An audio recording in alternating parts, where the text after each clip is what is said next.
Over 2,000 years ago, one of the most known figures in history, Jesus Christ, was born. He conducted a ministry in Judea in which he proclaimed his identity as the Son of God. As a consequence of this, he was crucified, and according to Christian doctrine, he experienced resurrection after spending 2 nights in a tomb. The resurrection of Jesus Christ is the cornerstone of the Christian faith.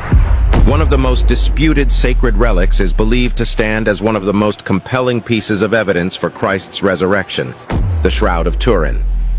Mocked by the scientific community as a mere medieval forgery, mainly due to previous carbon dating results, the shroud underwent a thorough examination. Despite all skepticism, it frequently seems as if a divine influence is directing its path to reveal to the world that it does, in fact, hold the memory of one of Christianity's holiest occurrences, the resurrection of Jesus Christ.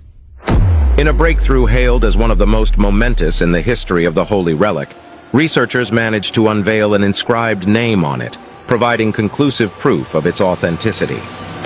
Before we delve further into this recent discovery, let's first explore the rich historical background of the shroud. In the Gospel of John, we find a reference to the burial clothes left in the tomb, and it appears that these garments played a pivotal role in John's belief in Jesus' resurrection.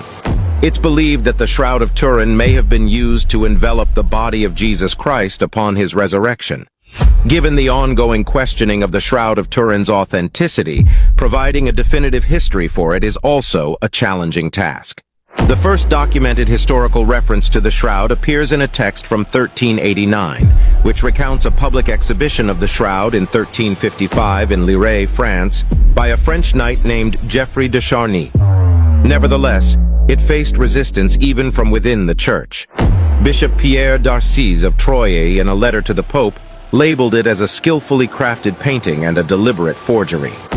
The shroud eventually came into the possession of the House of Savoy, Italy's royal family, in 1453, and it remained in their ownership until 1986, when it was bequeathed to Pope John Paul II and his successors upon the death of Umberto II of Savoy. Starting in 1464, the shroud found a home in a dedicated chapel in Chambéry, nestled in the French Alps. A significant event occurred there on December 4, 1532, when a fire damaged the shroud, leading some to speculate that this incident may have influenced the controversial results of the 1988 radiocarbon dating of the material. In 1578, this relic discovered its sanctuary within the royal chapel of the Cathedral of San Giovanni Battista in Turin, Italy. Subsequently, it gained widespread recognition as the Shroud of Turin. The shroud is truly extraordinary, presenting a 3-dimensional rendering of an entire human form. This burial fabric exhibits exceptionally detailed, life-size depictions of a crucified man, unlike any other artifact in the world. This image is believed to depict none other than Jesus Christ himself.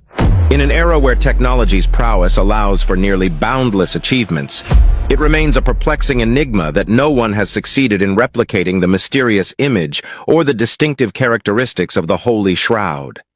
The Shroud of Turin has been a topic of fervent debate and has been subjected to rigorous examination for more than 115 years. Nevertheless, the weight of substantial findings leans towards its association with Jesus Christ. You might remember the carbon dating tests from 1988 that were initially used to challenge its authenticity. But these tests have now been shown to be wrong, conflicting with other scientific methods, archaeological data, and physical evidence.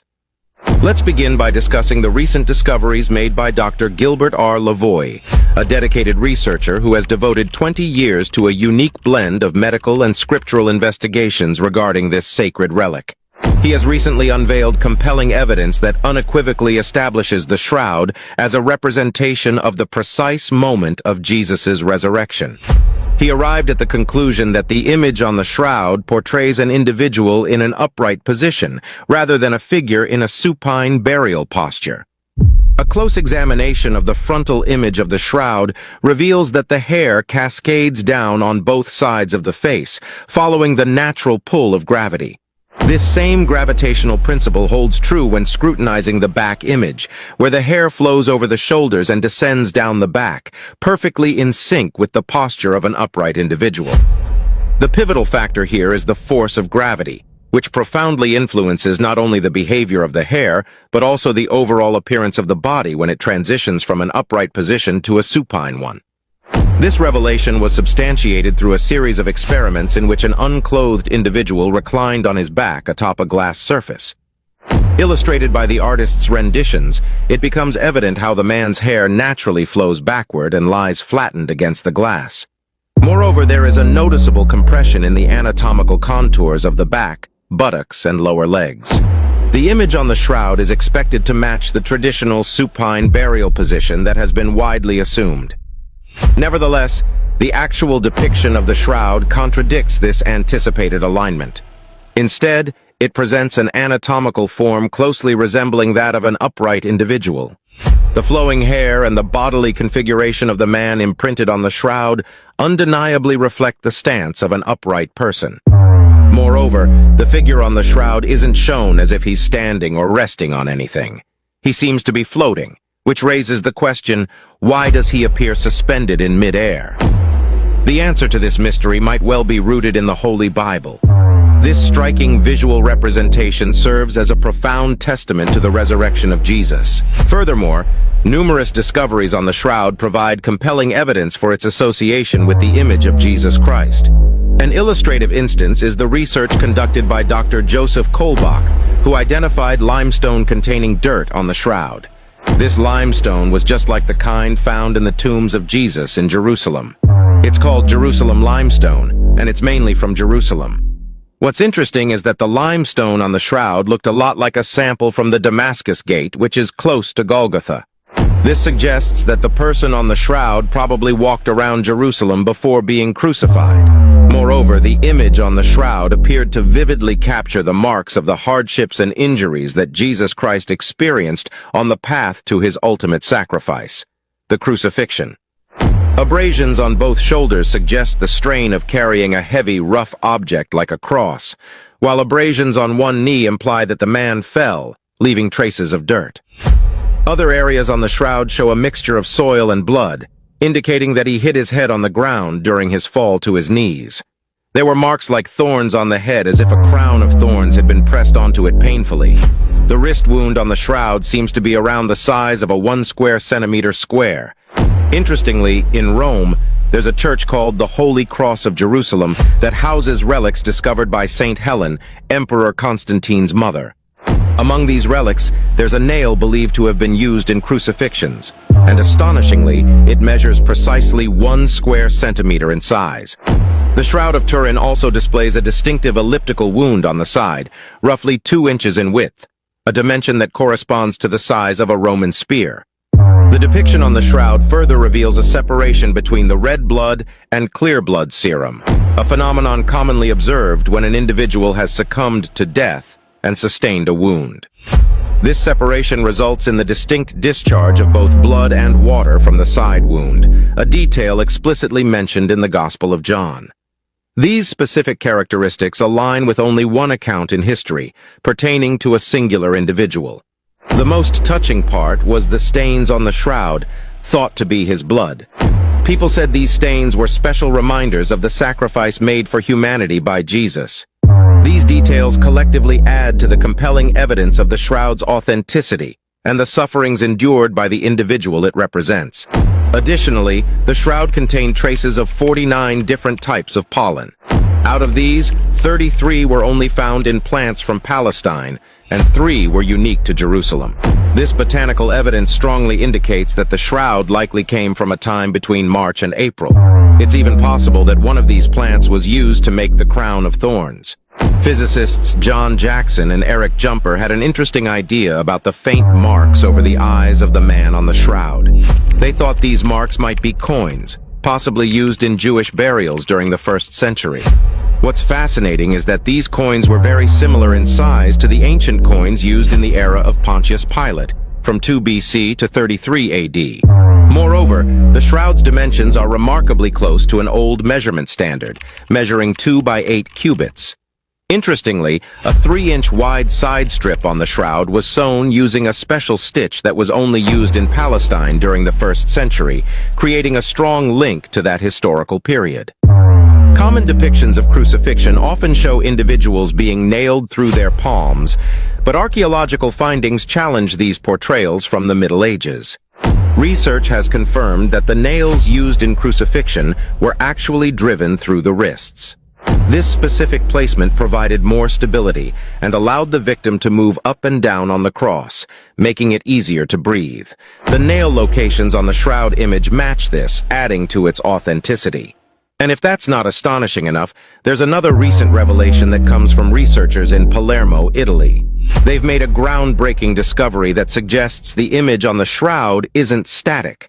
Instead, it displays subtle movements, akin to stroboscopic photography, where the figure seems to undergo slight shifts caused by intense bursts of energy radiating from the body. This adds an extra layer of fascination and enigma to the already captivating tale of the Shroud of Turin. The research outcomes unveil that the figure on the shroud is presented in different poses, indicating that the hands, feet, and chest exhibited movement in sync with the individual's breath. This revelation strongly implies the depiction of Jesus' resurrection on the Shroud of Turin. Nonetheless, the most substantial revelation pertaining to the shroud has emerged from a Paris-based organization, the International Center of Studies on the Shroud of Turin. Concealed within the fabric, researchers from this institution have unveiled astonishing findings, inscriptions that defy easy explanation. It can be observed that beneath and to the sides of the chin, there are 3 distinct and evenly spaced lines where no image appears. These scientists carefully broke down the official shroud photos into many small squares, gave each square a level of brightness, and then used a program to analyze them visually. As a result, a set of letters gradually emerged, written in both Latin and Greek. These inscriptions reference Jesus, and one side bears the word Nazarene. The prevailing theory suggests that the text was inscribed on a separate document by a scribe, and then affixed to the shroud over the face, a practice intended to aid relatives in the proper identification and burial of the deceased. The composition of the ink employed during that period could have facilitated the transfer of the writing onto the linen. Importantly, this inscription procedure did not interfere with the technique used to generate the image on the shroud. According to researchers, this discovery effectively rules out the chance of the text originating from medieval times. They argue that even during that era, no Christian, not even a forger, would have referenced Jesus without recognizing his divine nature. Failing to do so would have carried the peril of being labeled a heretic. The improved images of the excerpted words have also been shared with other specialists, and they agreed that the writing style was consistent with the typical script from the Middle East during the 1st century, which corresponds to the time of Jesus. This unquestionably verifies that the person imprinted on the shroud is indeed none other than Jesus, who selflessly gave his life for our salvation. This raises a significant question. Just how crucial is the narrative of Jesus' resurrection to Christian believers? In essence, without the resurrection story, the foundational belief in God's redeeming grace through Jesus would collapse. In rising from the dead, Jesus unequivocally affirmed his status as the Son of God and the fulfillment of his mission to bring atonement, redemption, reconciliation, and salvation to humanity. The resurrection was not metaphorical. It involved the actual physical revival of Jesus' body from death. As depicted in all the gospel accounts, in the early hours of a Sunday morning, a group of women, who had been devoted followers of Jesus, made their way to his tomb with the intention of preparing his body for a proper burial. To their amazement, upon reaching the tomb, they discovered that the massive stone obstructing the tomb's entrance had been rolled away, and the tomb was found to be unoccupied. According to the Synoptic Gospels, a radiant figure manifested and conveyed to these women the astonishing news of Jesus' resurrection.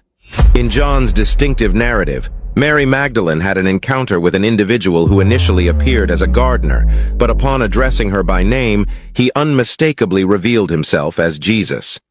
Despite variations in the details of their accounts, all the Gospels harmoniously affirm that in the days that followed, numerous disciples had direct encounters with Jesus and felt his presence. The resurrection serves as the pinnacle of the Passion narrative in all 4 Gospels, as it stands at the very core of the concept of redemption. It instills in us a profound sense of gratitude for the Messiah, who is none other than the Son of the living God, willingly offering his life as a ransom for many. He currently reigns at the right hand of God, and one day he will return in glory to restore this fractured world. What are your thoughts about this?